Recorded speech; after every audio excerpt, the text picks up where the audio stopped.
उत्तर प्रदेश के संभल इलाके की ये वही शाही जामा मस्जिद है जिसको लेकर एडवोकेट कमीशन लगातार सर्वे का काम कर रहा है, क्योंकि एडवोकेट कमीशन जो कि कोर्ट की तरफ से बनाया गया था, सिविल जज ने जो हिंदू पक्ष की याचिका पर ये एडवोकेट कमीशन बनाया था उसको 29 तारीख तक रिपोर्ट फाइल करनी है। तो लिहाजा उससे पहले एक बार पहले भी मंगलवार को यहाँ पर एडवोकेट कमीशन पहुँचा था और सर्वे का काम हुआ था। 2-2.5 घंटे वीडियोग्राफी और फोटोग्राफी हुई थी और आज सुबह जो जानकारी आ रही है कि 7 बजे के आसपास भी यहाँ पर जब टीम पहुँची तो उसके बाद अचानक से एक भारी संख्या में भीड़ जो है उपद्रवों की वो इकट्ठा हुई और उन्होंने देखते ही देखते पथराव शुरू कर दिया। और जब तक पुलिस स्थिति को नियंत्रण में कर पाती तब तक यहाँ पर माहौल पूरी तरीके से बदल चुका था।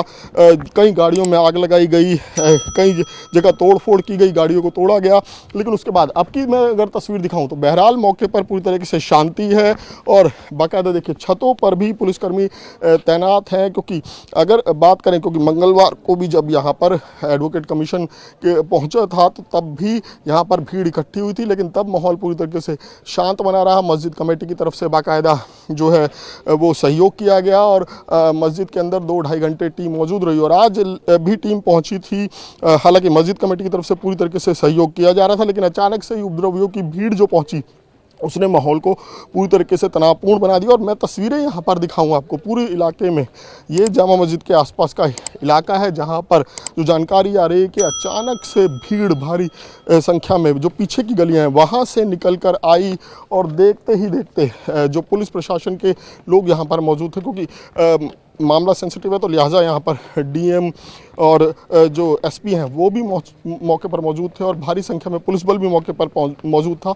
लेकिन उसके बावजूद यहाँ पर बड़ी संख्या में भीड़ इकट्ठी हुई और देखते ही देखते उन्होंने पथराव शुरू कर दिया। और पथराव भी ऐसा कि जैसे इलाके में लोग अभी तक दहशत में हैं और अभी तक जो तस्वीरें हैं वो यहाँ पर बेहद डरावनी है। देखिए ये प्रशासन के लोग जो हैं वो तमाम पत्थर ईंटें जो इस पथराव में इस्तेमाल की गई, देखिए ये आप खुद देख सकते हैं कि इतने बड़े बड़े पत्थर ईंटें जो हैं यहाँ पर इस्तेमाल की गई, ये सब अब इकट्ठी की जा रही हैं, गाड़ियों में भरकर यहाँ से हटाई जा रही हैं। लेकिन इसके अलावा मैं नीचे की तस्वीरें दिखाऊँ जो और भी ज़्यादा डरावनी है और भी ज़्यादा चौंकाने वाली हैं कि कैसे उस भीड़ ने, कैसे उपद्रवियों ने इकट्ठे होकर यहाँ पर जमकर तांडव मचाया। ना सिर्फ ईंट पत्थर बरसाए बल्कि जो गाड़ियाँ रास्ते में दिखी उनको पहले तोड़ा गया, उनके कांच तोड़े गए और उसके बाद तमाम जो गाड़ियाँ यहाँ पर 3-4 गाड़ियाँ थी उनमें आगजनी की गई, बाइक्स जलाई गई, गाड़ियाँ जलाई गई।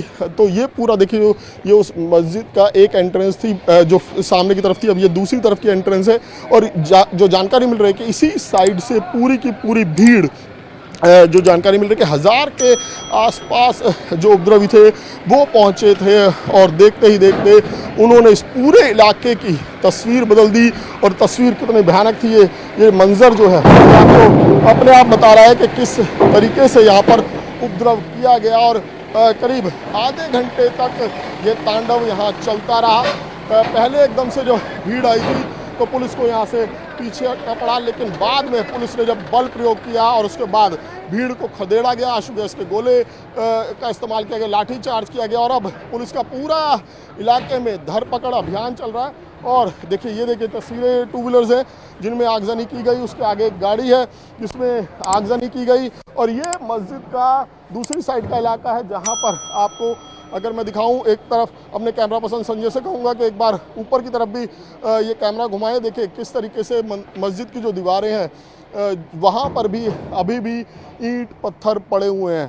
तो ये बताने के लिए काफ़ी है कि कितना भयानक ये मंजर था, उस वक्त के जो हालात थे वो वाकई में कितने तनावपूर्ण थे। बहरहाल पुलिस का धरपकड़ अभियान लगातार चल रहा है और लगातार ही इस मामले में लोगों को हिरासत में लिया जा रहा है, क्योंकि प्रशासन ने भी साफ ये कर दिया है कि कोई भी जो इस उपद्रव के पीछे है उसको बख्शा नहीं जाएगा। और अब प्रशासन इस बात की भी तो जांच कर रहा है कि क्या ये एक प्री प्लान्ड साजिश थी जिसको अंजाम दिया गया, क्योंकि पहले भी जब यहाँ पर टीम पहुँची थी मंगलवार को तब बाकायदा सर्वे का काम 2-2.5 घंटे आसानी से हुआ, आराम से हुआ और मस्जिद कमेटी की तरफ से सहयोग किया गया। हालांकि कुछ लोगों ने तब भी माहौल ख़राब करने की कोशिश की थी, नारेबाजी की गई, लेकिन माहौल इस तरीके से ख़राब नहीं हो पाया था जिस तरीके से आज सुबह यहाँ पर अचानक से भीड़ कैसे पहुंची, ये बड़ा सवाल है और प्रशासन इसी मामले में लोगों की धरपकड़ में जुटा हुआ है। संभल की शाही जामा मस्जिद जहां पर सुबह जमकर बवाल हुआ, मैं उस वक्त बाहर ही मौजूद हूँ और हमारे साथ एसआई विकास निर्वाल जी हैं जो उस वक्त घटनास्थल पर मौजूद थे। इन्होंने वो भयानक मंजर अपनी आंखों से देखा। विकास जी, क्या कुछ हुआ था? अचानक से भीड़ कैसे आ गई इतनी सारी? सुबह 7 बजे के समथिंग से भीड़ इकट्ठी होनी स्टार्ट हो गई थी। उनको शायद कोई ऐसी गलत फहमी रही होगी, क्योंकि आगे लोकल आदमियों के द्वारा हमने उनके बात कराई थी 7 बजे, तो वे मान गए थे। पर कुछ बाहर के आदमी आए, उन्होंने अपने धर्म के नारे लगाने के बाद में उन्होंने पथराव करने स्टार्ट किए, पुलिसकर्मियों को टारगेट किया, पुलिस की गाड़ियाँ जलाई और यही था बस। जो सर्वे के लिए टीम आई थी वो कितने बजे यहाँ पहुंची थी? वे सुबह 7 बजे आ गए थे और उसी के आसपास ही भीड़ आ गई? उसी के आसपास ही भीड़ आनी स्टार्ट हो गई थी। तो क्या ऐसा नहीं लग रहा कि पहले से प्री प्लानिंग थी, क्योंकि इतनी बड़ी संख्या में पत्थर, ईंट पत्थर कहाँ से आए उनके हाथ में इतने अचानक? यहाँ पे अंडर कंस्ट्रक्शन का काम चल रहा है, इसके जस्ट पीछे ही। तो वहाँ से उन लोगों ने दीवारें तोड़ी, ये ऐसे इकट्ठे करनी स्टार्ट की, सड़कें तोड़नी स्टार्ट की। अच्छा, और जो लोग आए थे, जो भीड़ आई थी, क्या उन्होंने चेहरे भी कवर किए? क्योंकि यहाँ पे जो सबके उस पे चेहरे पे मास्क था और कैप लगा रखी थी, किसी ने ऐसे कपड़ा बांधा हुआ था। तो इससे तो ऐसा ही लग रहा है कि प्री प्लानिंग थी ये पूरी की पूरी। उन लोगों ने प्री प्लानिंग के साथ स्टार्टिंग में जब इकट्ठे हुए वे आदमी जो थे, तब उन्होंने कोई भी ऐसा नहीं था, मास्क नहीं ढके हुए थे, उनको समझाया गया था, बताया गया था। उसके बाद में जैसे आगे पीछे तो जैसे पब्लिक थी, तो पीछे से उन लोगों ने ऐसे आगे बढ़ना स्टार्ट किया, उन्होंने मास्क पहने हुए थे। ये तमाम जो गाड़ियाँ हैं ये सब पुलिसकर्मियों की है। हाँ। क्या इसमें कोई पहचान उन्होंने क्या नंबर देख के किया? यहाँ का लोग, यहाँ का, हाँ, जैसे पीछे देखो गाड़ी आपको दिखेगी यूपी 38 है, जो संभल का रजिस्ट्रेशन नंबर है। उन लोगों ने उसमें कोई वो नहीं किया, उसमें आग नहीं लगाई गई है। केवल पत्थरबाजी उन्हीं के द्वारा करने के बाद में केवल पत्थरों के साथ वो है। बाकी एक साथ बरसाए होंगे तो वो गाड़ी के चपेट में आ गई। बाकी ये जितनी बाइकें है और गाड़ी है, ये बाहर के नंबर की है, पुलिसकर्मी की है, उनको उन्होंने टारगेट करने के बाद में उन्होंने आग लगाई। और क्या सीसीटीवी भी लगे हुए थे? सीसीटीवी लगे हुए थे, उन लोगों ने सब सारे सीसीटीवी तोड़ दिए। किस जगह से आई थी भीड़? मतलब इस साइड से आई थी या चारों तरफ? मेन उधर से आई, फिर इधर से आई, फिर पीछे से आई, चारों तरफ से इन लोगों ने फिर पुलिस पे हमला किया। यानी कि इस तरह से ये प्रॉपर लग रहा है कि प्लानिंग थी और सबको क्या बाकायदा मैसेज दिया? क्या अब इस चीज की जांच हो रही है, क्या कोई मैसेज दिया गया? हाँ, प्लानिंग के साथ थी ये। तकरीबन कितने लोगों की भीड़ होगी? जैसे मेरे पॉइंट पे थे, मेरे पॉइंट पे लगभग 300 से प्लस ही होंगे, डाउन नहीं होंगे। और पुलिसकर्मी लगभग स्टार्टिंग में तो हम ऐसे थे 13-14 के समथिंग थे, बाद में फिर स्ट्रेंथ बढ़ गई थी, 50 के समथिंग हो गए थे मौके। अच्छा, जैसे क्योंकि सेंसिटिव मामला था, मंगलवार को भी जब यहाँ टीम आई थी तो भीड़ इकट्ठा हुई थी, नारेबाजी भी हुई थी, शुक्रवार को जुम्मे की नमाज के टाइम भी अच्छे खासे लोग थे, तो पुलिस थी। तो क्या प्रॉपर क्या प्रशासन को कहीं जानकारी नहीं मिल पाई या हल्के में ले लिया इस चीज़ को? नहीं, जैसे पहले हुई तो पहले कोई ऐसा वो नहीं हुआ था। अब की बार जो आशंका लगाई जा रही है वो ये है कि बाहर के जो आदमी थे, बाहर के बुलाए गए थे। अच्छा, बाहर से लोग आए थे? बाहर से लोग बुलाए गए थे, क्योंकि आगे जो लोकल आदमी थे उनको पहले भी समझाया गया था। जुमे की नमाज जो बड़ी नमाज थी वो भी शांतिपूर्वक कराई गई थी पुलिस के द्वारा।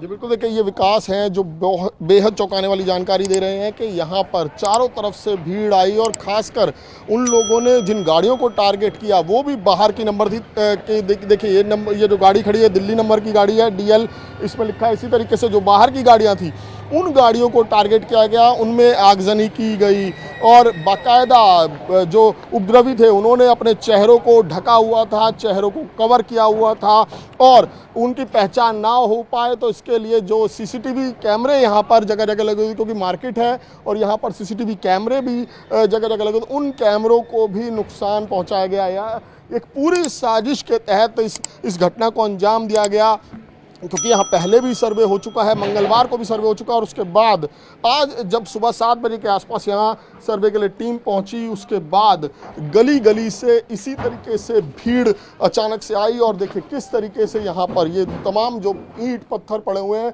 ये अपने आप में ये सबूत दे रहे हैं, अपने आप में एक कहानी बयां कर रहे हैं कि क्या भयानक मंजर रहा होगा, किस तरीके से जो पुलिसकर्मी यहाँ पर थे, जो लोग यहाँ थे, उन्हें अपनी जान बचाकर यहाँ से निकलना पड़ा होगा और हालात इतने ज़्यादा ख़राब हो गए कि भीड़ एकाएक पूरी तरीके से मस्जिद के पास पहुंची और यहाँ पर जितनी गाड़ियाँ थीं उन गाड़ियों को आग लगाई गई। फिलहाल स्थिति को पूरी तरीके से नियंत्रण में कर लिया गया है और अब प्रशासन ने उन लोगों की धरपकड़ शुरू कर दी है, साथ ही साथ उनको चिन्हित किया जा रहा है जो इस पूरी साजिश के पीछे हो सकते हैं, जिन्होंने इस घटना को, इस उपद्रव को अंजाम दिया, क्योंकि कई बातें हैं जो इस तरफ इशारा कर रही हैं कि एक बड़ी साजिश थी जिसे पहले से प्लान किया गया था, क्योंकि चेहरे कवर थे, सीसीटीवी कैमरों को तोड़ा गया, भीड़ बाकायदा जो जानकारी आ रही कि बाहर से भी लोग बुलाए गए थे। एक पूरी प्लानिंग के तहत, एक फुल प्रूफ प्लानिंग के तहत इस घटना को अंजाम दिया गया है। ये जानकारी साफ तौर पर निकलकर सामने आ रही है। और आखिरकार ये प्लानर कौन थे, इन घटना को किन्होंने अंजाम दिया, किस तरीके से साजिश रची गई, ये तमाम चीज़ें हैं जो अब पुलिस और प्रशासन खंगाल रहा है। और साथ ही साथ अब जब कोर्ट में इस मामले की सुनवाई होगी 29 तारीख को, जब रिपोर्ट रखी जाएगी, तो उसके बाद ये तमाम चीज़ें, ये तमाम जानकारी, ये तमाम सबूत कोर्ट के समक्ष भी रखे जाएंगे। संजय के साथ कौशिक, न्यूज़ 24, संभल, उत्तर प्रदेश।